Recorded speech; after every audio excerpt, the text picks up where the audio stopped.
Very cutesy ang anik-anik trend na sinasabayan din ngayon ng blooms o mga tagahanga ng Bini. Sabi nila na inspire sila sa Bini member na si Maloy. Alamin natin kung ano naman ang reaksyon dito ni Maloy.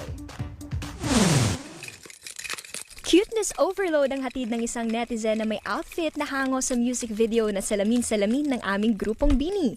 Umani na ng million views ang TikTok video ni Bayan Patroller MJ Felicia.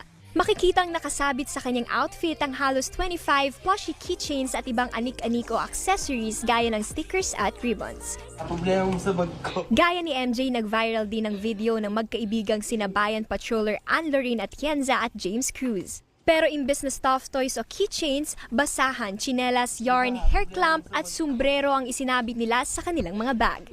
Kahit plancha, hindi nila pinalampas. Na-inspire silang gawin ito matapos mapanood ang video ni Bini Maloy. Masaya naman si Maloy